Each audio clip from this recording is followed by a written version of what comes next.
This lab video is on chapter 14.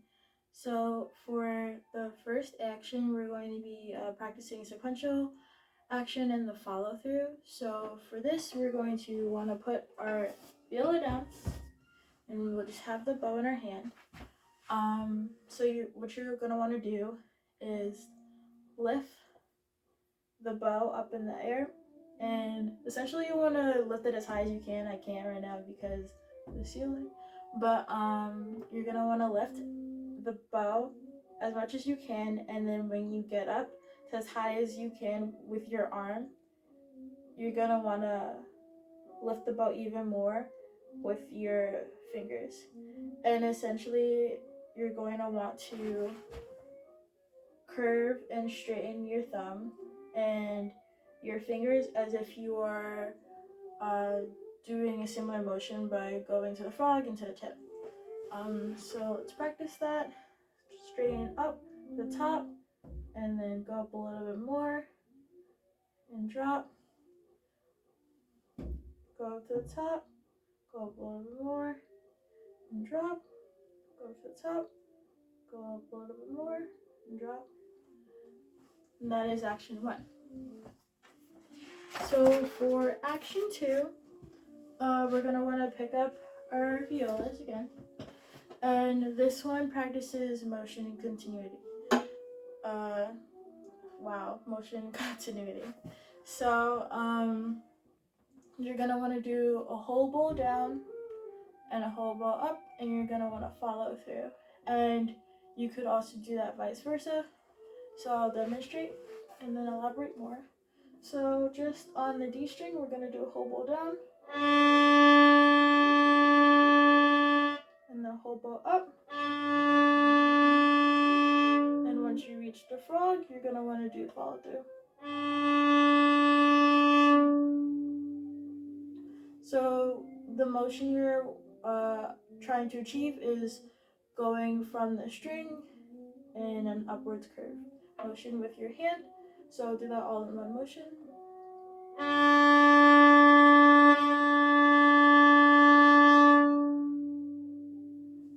And then the same applies when you're following through with the down bow, and you're going to want to go in this motion.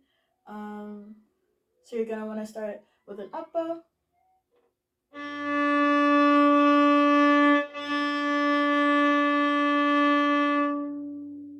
Follow through. So I'll do those both one more time.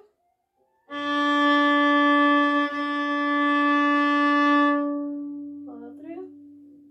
And with an up bow.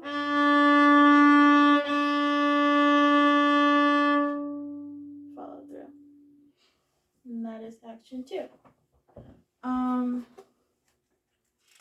Action 4 talks about continuous short strokes with flexible wrist and fingers. So to achieve this properly, you're going to want to apply the same concept from action 1 with having flexible fingers.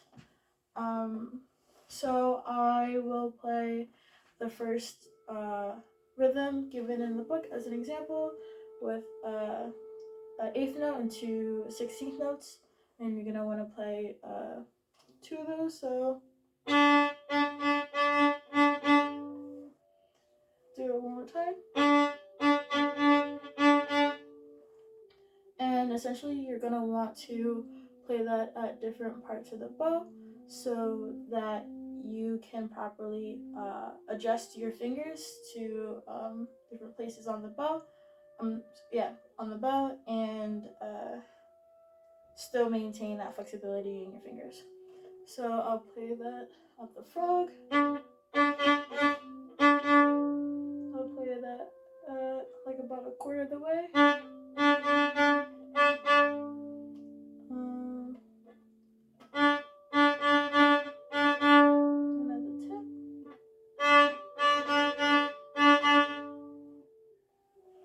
And that is action 4. Action 5 talks about pulling and pushing the bow with resistance. So we're going to want to put our instruments down again, and it's good to do this with a partner, but you can also do this on your own. So you're gonna want to hold the bow at a horizontal angle in front of you. Hold the bow properly as if you were playing in the strings. And the idea with this exercise is you're gonna want to create resistance as if you're applying pressure on the string while holding the instrument. So I'll demonstrate. So we're going to pull the bow going this way, and this is supposed to simulate what it's like doing a down bow.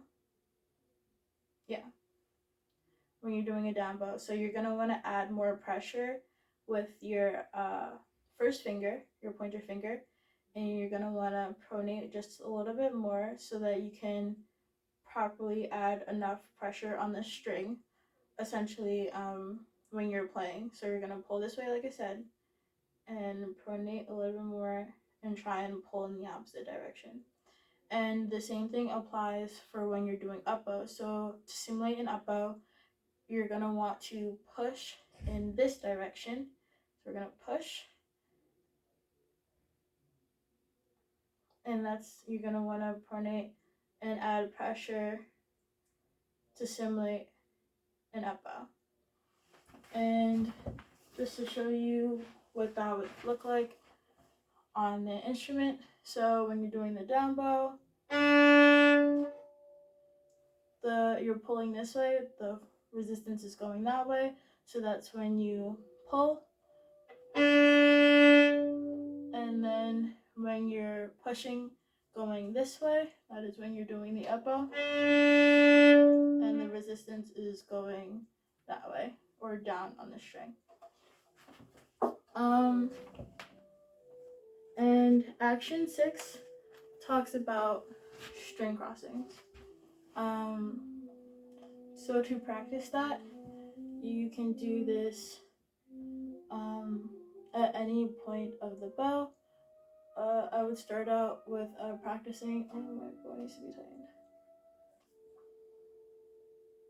I would start out by practicing this at the balance point of the bow, just to get a good idea of how your fingers and your arm or your forearm should be moving. And we'll do this slowly. So, let me start that over.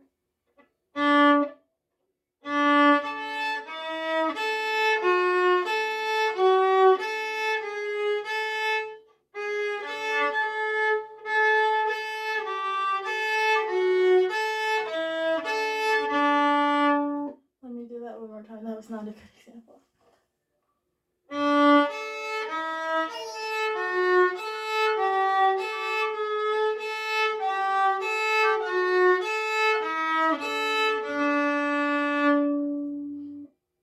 So with doing the string crossings, you're going to want to kind of keep your arm in like an oscillating motion, and just make sure that there's no stopping or choppiness when you're switching bow direction, especially. And that's like part of the process of achieving a good sounding string crossing. And the more you practice that, the faster you'll be able to achieve this exercise or play this exercise. Yeah, that is the last thing. Thank you.